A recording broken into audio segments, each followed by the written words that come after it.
The morning sun cast long shadows across the industrial estate in Birmingham as Prince William's black Range Rover pulled up outside a modest brick building.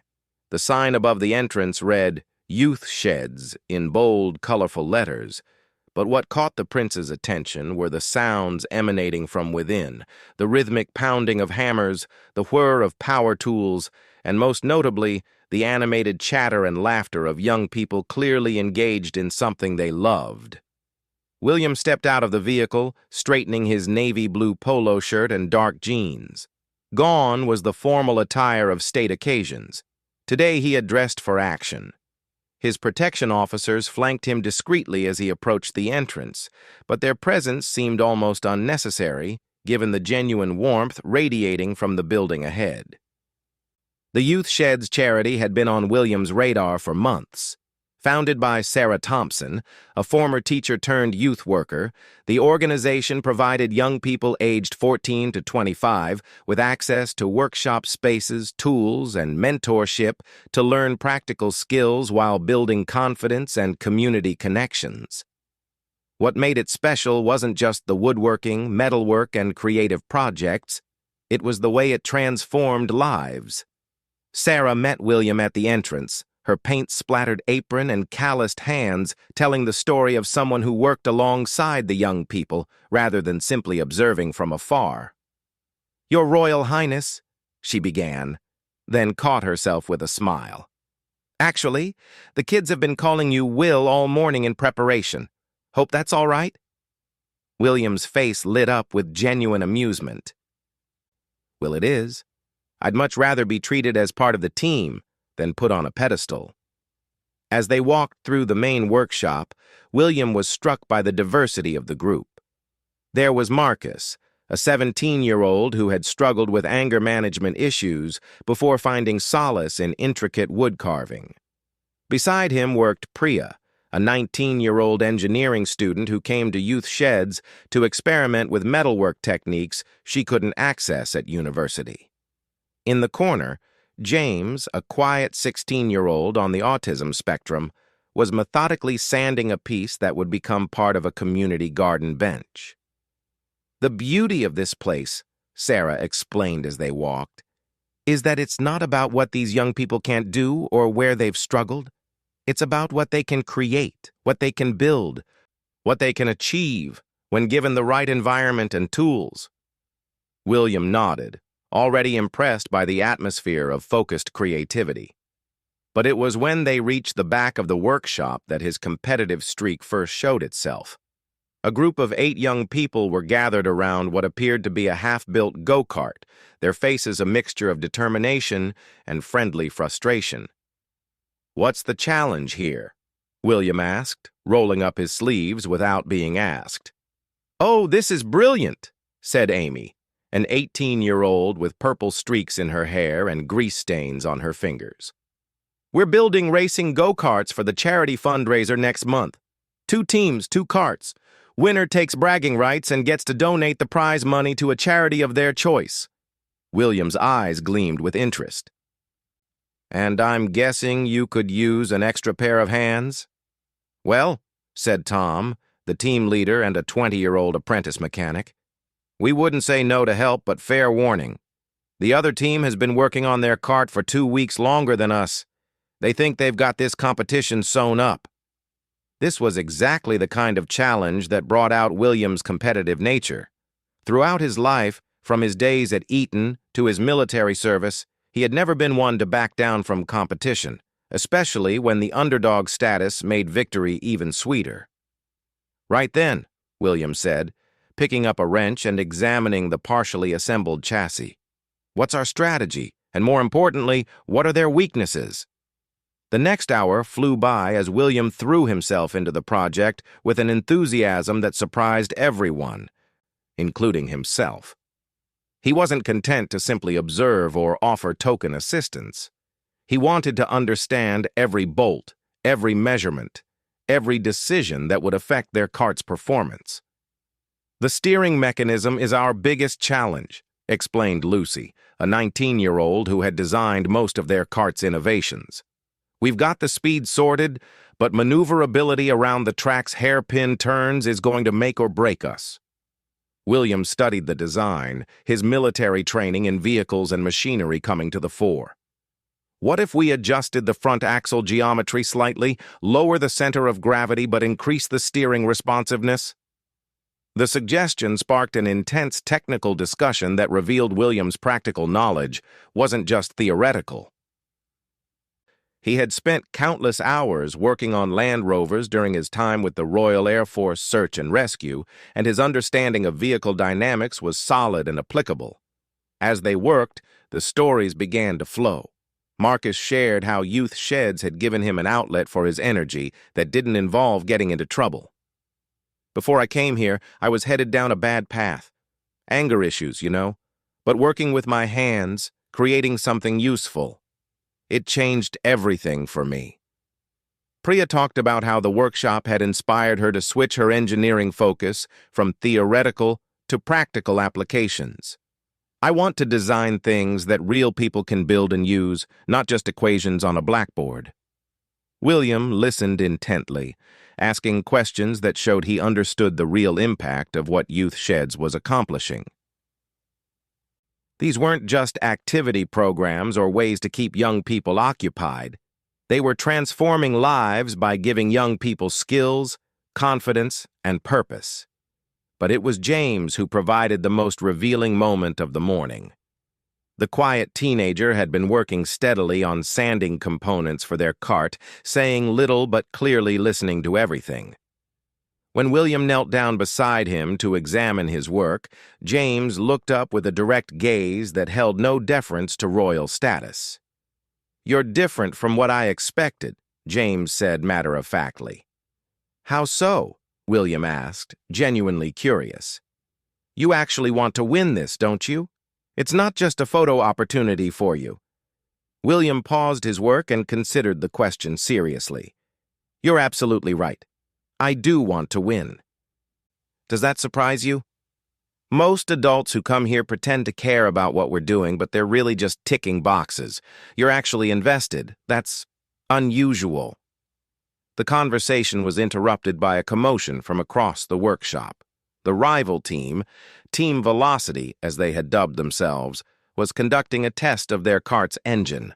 The sound was impressive, a throaty growl that spoke of serious power and engineering prowess.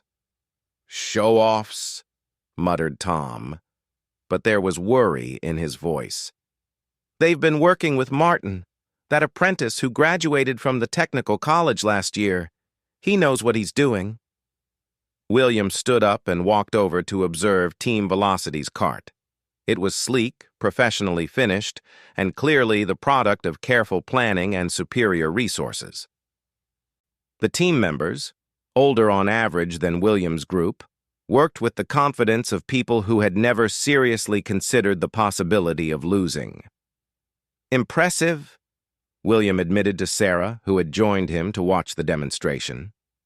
"Our team has their work cut out for them." "That's rather the point," Sarah replied with a knowing smile. "Competition brings out the best in people, but it also reveals character. Watch your team." William turned back to see his teammates huddled in intense discussion. Rather than being discouraged by their rivals' obvious advantages, they were energized.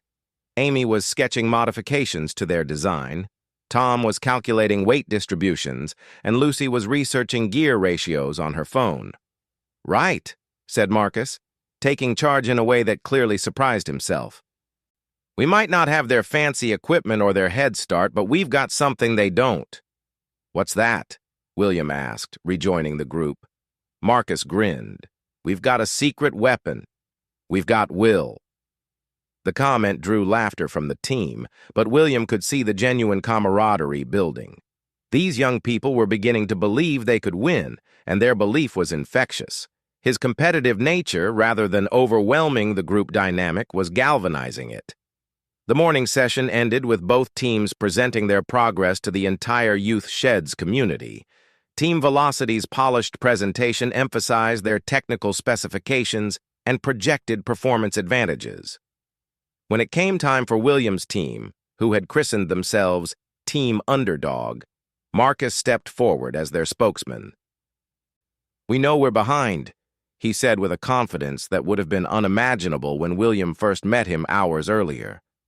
"We know the other team has advantages we don't, but we've learned something important today. It's not about having the best equipment or the longest preparation time. It's about working together and never giving up." The applause was enthusiastic, but William could see the skepticism in some faces. Team Velocity was clearly the favorite, and for good reason. Their cart looked like it belonged in a professional racing competition, while Team Underdog's project still resembled a promising work in progress. As the morning session concluded and plans were made for William to return the following week, he found himself more invested in the outcome than he had expected. This wasn't about charity work or fulfilling royal obligations anymore. It was about proving that determination and teamwork could overcome apparent disadvantages. "See you next week, Will," called Amy as he prepared to leave. "Hope you're ready to get your hands properly dirty." William smiled, already planning modifications and strategies in his mind. "I'll bring my overalls," he promised.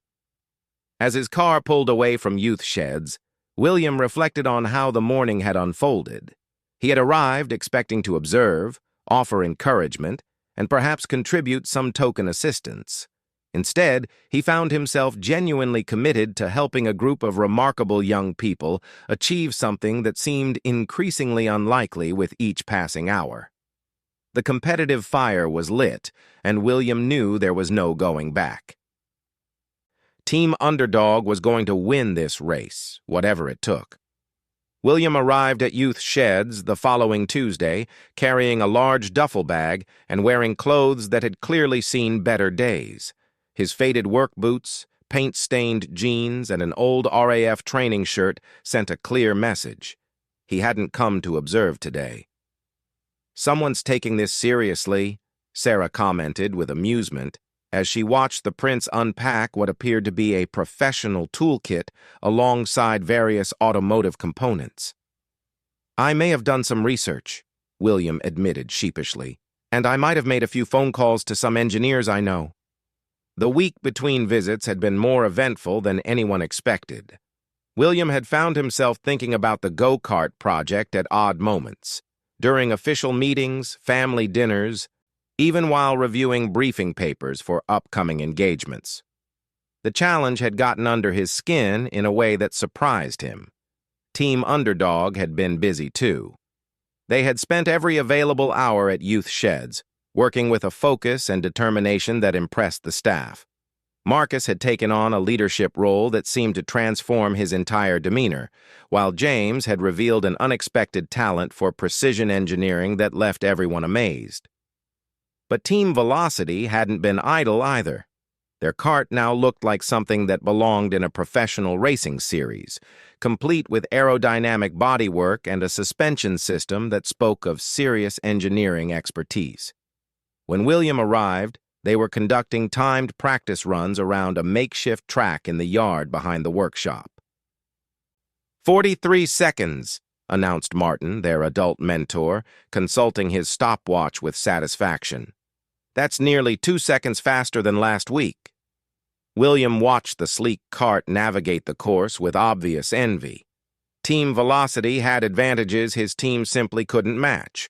More experience, better funding, and access to advanced materials. But as he observed their practice session, he noticed something interesting. "They're fast in the straightaways," he commented to Tom, who had joined him to study their competition. "But watch what happens in the tight corners." Tom squinted, following the cart's path carefully. "They're losing speed in the turns, having to brake hard and accelerate out slowly." Exactly. That beautiful aerodynamic design is working against them in close quarters. Too much focus on straight-line speed, not enough on maneuverability. This observation sparked an intense strategy session among Team Underdog. If they couldn't match their opponent's raw speed, perhaps they could win through superior handling and tactical racing. The idea energized the entire team and gave them a clear direction for their remaining development time. "Right," said Amy, pulling out their design sketches. If we're going agile over powerful, we need to strip weight and maximize steering response. The next several hours saw William working more intensively than he had in years. His Royal Protection officers watched with a mixture of concern and amusement as their charge crawled under go-kart chassis, emerged covered in grease, and engaged in heated technical debates with teenagers about gear ratios and brake pad materials. "Your Highness," one officer ventured during a break, "perhaps we should—" "Not today," William interrupted firmly. "Today I'm just Will, and Will has a race to win." The transformation in the team dynamics was remarkable to observe. William's competitive intensity, rather than overwhelming the young people, seemed to unlock their own potential. Marcus found himself solving engineering problems he would never have attempted weeks earlier. Priya began incorporating advanced mathematical concepts she had learned at university. Even James, typically content to work alone, became an active participant in group problem-solving sessions. But it was Lucy who provided the breakthrough moment. While the others focused on mechanical improvements, she had been studying videos of professional go-kart racing on her phone. "I think we're approaching this wrong," she announced during lunch break. "Everyone's focused on the karts, but what about the drivers?" William looked up from the component he was machining. "What do you mean?" "Team Velocity has chosen Martin to drive their kart because he's the most experienced. But he's also the heaviest person on their team, and he's used to driving full-size vehicles. What if we chose our driver differently?" The suggestion led to impromptu time trials that afternoon. Each team member took turns piloting their work-in-progress kart around the practice course, with William timing each run meticulously. The results were revealing. James, despite his quiet demeanor, proved to have exceptional spatial awareness and reflexes. His times weren't just competitive, they were consistently faster than anyone else's, including William's own attempts. "This is our advantage," William declared after analyzing the results. "James isn't just our best driver, he's probably a better driver than Martin, but we need to build the kart specifically for his style." The remainder of the week became a masterclass in focused teamwork. William found himself drawing on leadership skills he had developed during military service, but adapting them to motivate and coordinate a group of young civilians. The challenge required a different approach, less hierarchical, more collaborative, but no less demanding. His competitive nature began to manifest in unexpected ways. William started arriving early and staying late, often working on the kart long after the scheduled sessions had ended. He made detailed technical drawings at home, researched racing strategies online, and even arranged for a professional go-kart mechanic to visit youth Shedz as a surprise guest speaker. "This is getting serious," Sarah observed, watching William explain advanced aerodynamics concepts to a rapt audience of teenagers. "I don't think I've ever seen anyone get this invested in our projects." "Is that good or bad?" asked Tom, who had begun to worry about the pressure William was putting on himself and, by extension, the team. "That remains to be seen. But I can tell you this. These young people are learning more about engineering, teamwork, and problem-solving in 2 weeks than they typically would in months. Sometimes it takes someone with real competitive fire to push people beyond what they thought they could achieve." The breakthrough came on Thursday evening.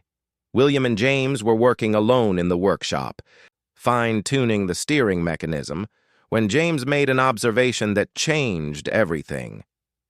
"The other team's kart corners like it's fighting itself," James said matter-of-factly. "All that weight in the rear makes it want to go straight when you turn the wheel." William paused in his work.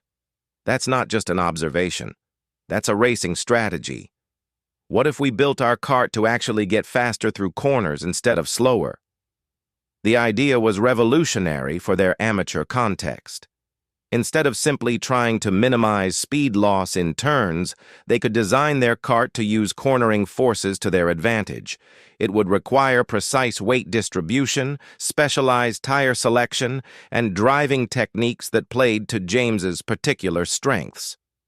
"Can we actually pull this off in time?" James asked. "The race is only a week away." William looked at the partially assembled cart, mentally calculating the modifications required. It would mean essentially rebuilding half their work, with no guarantee of success. A safer approach would be to continue with incremental improvements to their existing design. "Here's the thing about competition," William said, continuing to work as he spoke. "You can play it safe and probably finish second, or you can take a calculated risk and either win decisively or fail spectacularly. Which do you prefer?" James considered this for a moment. "I've never won anything in my life. Not really. I'd rather try something amazing and fail than settle for almost good enough." That conversation sealed their approach. Team Underdog would rebuild their cart from the ground up, incorporating radical design changes that could either give them a decisive advantage or leave them unable to compete at all. The final week of preparation became a whirlwind of activity.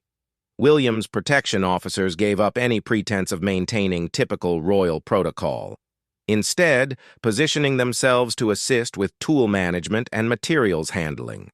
Word of the project had somehow leaked to the press, though Sarah had managed to keep reporters at bay by emphasizing the educational nature of the program rather than the competitive aspect. By Friday afternoon, both carts were nearing completion. Team Velocity's machine looked like it had rolled off a professional assembly line, polished, powerful, and intimidating. Team Underdog's cart, by contrast, looked almost improvised, with exposed modifications and an unconventional design that raised questions rather than inspiring confidence. "Honestly," admitted Priya during their final preparation session, "our cart looks like it was built by mad scientists compared to theirs." "Mad scientists sometimes change the world," William replied, making final adjustments to the steering mechanism. "Besides, it's not about looking professional. It's about performing when it matters." The practice session that evening provided the final test of their modifications. James climbed into the driver's seat with a confidence that had grown steadily over the past 2 weeks. His first lap around the course was cautious, getting a feel for the new handling characteristics. The second lap was faster. The third lap was faster still. By the fifth lap, James was posting times that would have been competitive with Team Velocity's best runs, despite their cart having significantly less raw power. "How is he doing that?" asked Amy, watching in amazement as James took corners at speeds that should have been impossible. William smiled, watching his teammate demonstrate the fruits of their unconventional approach. "He's not fighting the cart, he's dancing with it. All our modifications are working together to let James drive the way he thinks, not the way conventional wisdom says he should." As Friday evening wound down and both teams completed their final preparations, the atmosphere at Youth Shedz was electric with anticipation. The race was scheduled for Saturday afternoon, with the entire Youth Shedz community invited to watch, along with families, local supporters, and what promised to be a significant media presence. "Are you nervous?" Sarah asked William as they secured the workshop for the night. William considered the question seriously. "Nervous? Absolutely. But it's the good kind of nervous. The kind that means something important is about to happen. And if you lose, then we lose having given everything we had. But between you and me," William said with a grin that revealed his competitive fire at its peak, "I don't think we're going to lose." Saturday morning arrived with unseasonable sunshine and the kind of clear, crisp air that seemed perfect for racing. William arrived to find Team Underdog already assembled, their cart receiving final inspections and adjustments. The transformation in the young people over the past 3 weeks had been remarkable.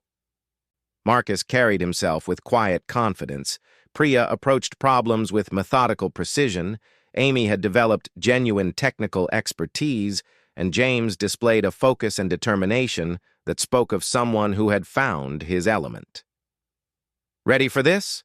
Tom asked, as they watched Team Velocity completing their own preparation ritual across the yard. William looked around at his teammates, young people who had become genuine friends and collaborators over the intense weeks of preparation. Whatever happened in the next few hours, they had already achieved something remarkable. "We've been ready for days," he said. "Now let's go prove it." The makeshift racetrack behind Youth Shedz had been transformed overnight into something resembling a proper racing venue. Hay bales marked the course boundaries, colorful flags indicated key turns, and a modest grandstand constructed from scaffold and benches provided seating for spectators. The local press had arrived in force, though they maintained a respectful distance at Sarah's insistence that this remain primarily about the young people's achievements. William surveyed the scene with satisfaction. The track layout favored maneuverability over straight-line speed, exactly what Team Underdog needed. A series of tight S-curves led into a challenging chicane before opening onto the longest straight section, followed by a hairpin turn that would test both driver skill and kart design. "Course looks perfect for us," James observed quietly, studying the racing line with the focused intensity he brought to everything. "Those tight sections in the middle should neutralize their power advantage." "That's the theory," William replied, though his confidence was genuine. "But racing has a way of creating surprises. We need to be ready for anything." Team Velocity was conducting final practice runs, their kart's engine note echoing off the surrounding buildings with impressive authority. Martin piloted the sleek machine with obvious competence, posting lap times that seemed to validate their engineering approach. Their team gathered around laptops displaying telemetry data with the seriousness of professional racing engineers. "They're treating this like a Formula One race," Amy commented, watching their rivals' elaborate preparation ritual. "Maybe we should be more concerned." "Let them overthink it," Marcus said, surprising everyone with his calm demeanor. "We know our kart, we trust our driver, and we've prepared for this moment." Sometimes that's all you need. The transformation in Marcus over the past 3 weeks had been the most dramatic of any team member. The angry young man who had struggled with authority and direction had evolved into someone who naturally took charge while supporting his teammates. William recognized the change because he had seen it before, in military training, in challenging expeditions, in any situation where real pressure revealed people's true capabilities. As race time approached, both teams gathered for the formal technical inspection. Sarah had recruited a retired mechanical engineer from the local technical college to serve as the official scrutineer, ensuring both karts met safety requirements and competition guidelines. Team Velocity's kart passed inspection with flying colors, as everyone expected. The machine was beautifully built, professionally finished, and clearly the product of extensive planning and superior resources. When the inspector examined Team Underdog's creation, however, his expression became increasingly puzzled. "This is unusual," he murmured, studying their unconventional weight distribution and modified suspension geometry. "Who designed these modifications?"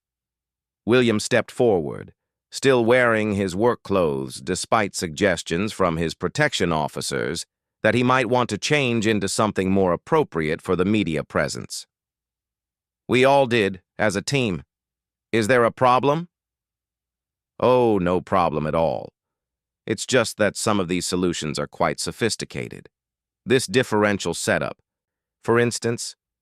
Where did you learn this technique?" James spoke up from where he was making final adjustments to the driving position. "We figured it out ourselves. Will helped with some of the engineering theory, but mostly we just kept trying things until they worked better." The inspector completed his examination with obvious admiration. "Well, I can tell you this. Both karts are safe, legal, and represent impressive engineering work. This should be quite a race." The crowd had grown throughout the morning, with youth Shedz alumni, local families, and curious neighbors joining the official guests. William noticed several familiar faces in the audience, young people who had previously participated in youth Shedz programs, now returning to support the current participants. The intergenerational support spoke to the genuine community Sarah had built around the organization. "Ladies and gentlemen," Sarah announced through a borrowed megaphone, "welcome to the first annual Youth Shedz Grand Prix. Our two teams have spent 3 weeks designing, building, and perfecting their racing machines. Today we'll see whose approach proves most effective on the track." The race format was simple: 5 laps around the course, with victory going to whoever crossed the finish line first. No pit stops, no driver changes, just pure competition between two very different engineering philosophies and the young people who had brought them to life. Team Velocity elected to start first, giving them the psychological advantage of setting the pace. Martin strapped himself into their sleek machine with the confidence of someone who had never seriously doubted the outcome. Their cart fired to life with a throaty roar that spoke of serious horsepower. "Remember the plan," William said to James as they watched their opponents take their starting position. "Let them set their pace for the first 2 laps, then start pushing through the technical sections. Our advantage builds as the race goes on." James nodded calmly, already visualizing his racing lines through each corner. His transformation had been as remarkable as Marcus's, though in a different direction. The quiet, methodical teenager had discovered that he possessed exceptional spatial intelligence and reflexes that made him a natural racing driver. The starting flag dropped, and Team Velocity's cart shot forward with impressive acceleration. Martin handled the opening sequence of turns competently, though William noticed he was taking conservative lines that prioritized maintaining speed over optimal positioning for subsequent corners. 46.3 seconds, Tom called out as their rivals completed the first lap. "That's actually slower than their practice times." "Race pressure," William observed. "It affects everyone differently. Some people rise to it, others tighten up." Team Underdog took their starting position with significantly less fanfare. Their cart's engine note was quieter, less dramatic, but it carried a purposeful quality that spoke of careful tuning rather than raw power. James settled into the driver's seat with the calm focus of someone who had found his element. William leaned down to offer final words of encouragement, but James spoke first. "Thanks for believing in us," he said simply. "This has been the best 3 weeks of my life." The sentiment caught William off guard with its sincerity. Over the intense preparation period, he had become so focused on the competition that he had nearly lost sight of the deeper transformation taking place. These young people hadn't just built a go-kart. They had discovered capabilities they didn't know they possessed and formed bonds that would last long after the race was forgotten. "Win or lose," William replied, "you've all already achieved something remarkable. Now go show everyone what Team Underdog can do." The second starting flag dropped, and James accelerated smoothly into the first turn. His approach was immediately different from Martin's, less aggressive in the straight sections, but noticeably more committed through the corners. Where Team Velocity's cart seemed to fight its way through turns, Team Underdog's machine flowed with an almost dancing quality.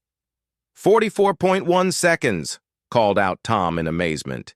"He's already faster than their best lap." The crowd had noticed the difference too. Team Velocity's runs had been impressive but predictable, a powerful machine driven competently around a challenging course. Team Underdog's approach was mesmerizing to watch, with James finding racing lines that seemed to defy conventional wisdom while maintaining higher speeds through complex turn sequences. By the third lap, James had established a rhythm that was clearly superior to anything their rivals could match. The gap between lap times was small, perhaps 2 or 3 seconds, but it was consistent and decisive. More importantly, James was getting faster as he learned the course, while Martin's times remained static. "He's not just driving that thing," Amy observed in wonder. "He's making it dance." William found himself holding his breath as James approached the most challenging section of the course, a tight chicane followed immediately by the hairpin that had caused problems during practice sessions. This was where races could be won or lost, where the slightest mistake in judgment or execution would cost precious time. James took the chicane at a speed that seemed impossible, his cart sliding slightly but maintaining perfect control. The hairpin that followed required complete commitment. Too conservative and you lost momentum. Too aggressive and you ran wide into the barriers. James found the perfect balance, accelerating out of the turn with a precision that spoke of complete understanding between driver and machine. 42.7 seconds, Tom shouted, his voice cracking with excitement. "That's nearly 4 seconds faster than Team Velocity's best time." The final 2 laps became a celebration rather than a competition. James had found a pace that his rivals simply couldn't match, and his confidence grew with each perfect corner. The crowd was on its feet, cheering not just for the impressive driving, but for the underdog story unfolding before them. William watched the final lap with emotions he hadn't expected. Pride, certainly, and satisfaction at seeing their unconventional approach vindicated. But there was something deeper, genuine affection for these remarkable young people who had embraced a challenge that seemed impossible and made it look inevitable. As James crossed the finish line to secure victory for Team Underdog, the celebration was immediate and heartfelt. Marcus was the first to reach the cart, followed quickly by the rest of the team. Their joy was infectious, spreading through the crowd and creating the kind of genuine moment that no amount of planning could manufacture. "We did it!" Amy shouted, her voice barely audible over the cheering crowd. "We actually won!" Team Velocity was gracious in defeat, with Martin offering genuine congratulations and admiration for James's driving. Their cart had been beautifully engineered and professionally executed. But racing wasn't just about engineering specifications. It was about the complete package of machine, driver, and team working in perfect harmony. "Your driver is exceptional," Martin told William as the teams gathered for the award ceremony. "Have you considered getting him into serious karting competitions?" The suggestion sparked a conversation that continued long after the formal proceedings concluded.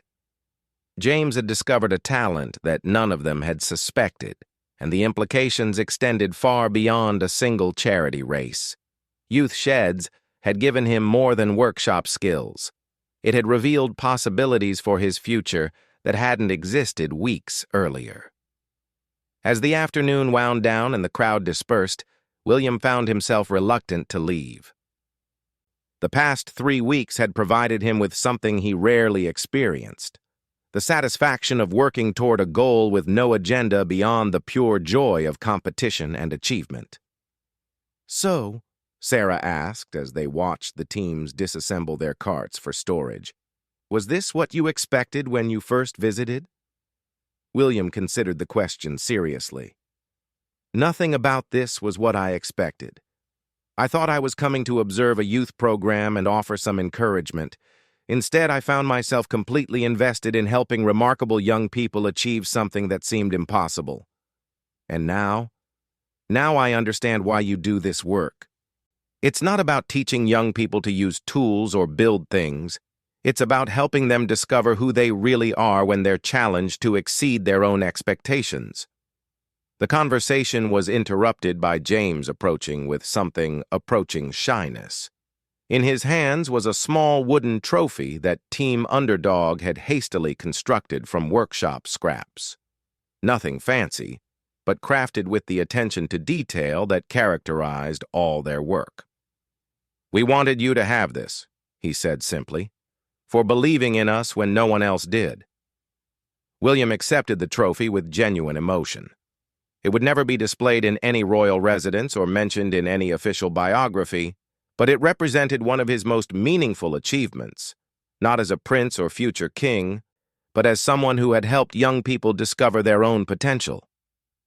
As his car pulled away from Youth Shedz for the final time, William reflected on the unexpected lessons of the past 3 weeks. He had arrived thinking he would be the one teaching and inspiring, but instead he had learned about the transformative power of genuine competition, authentic relationships, and shared purpose. The trophy sat beside him on the passenger seat, a humble reminder that sometimes the most important victories happen far from public attention, in modest workshops where young people discover they're capable of far more than they ever imagined. Team Underdog had won more than a race that day. They had proven that with the right support, determination, and a willingness to take calculated risks, any challenge could be overcome. The competitive fire that had driven William throughout the project had been satisfied, but more importantly, it had helped kindle similar fires in 5 remarkable young people who would carry those lessons forward into whatever challenges awaited them. That, he realized, was a victory that would last far longer than any race result.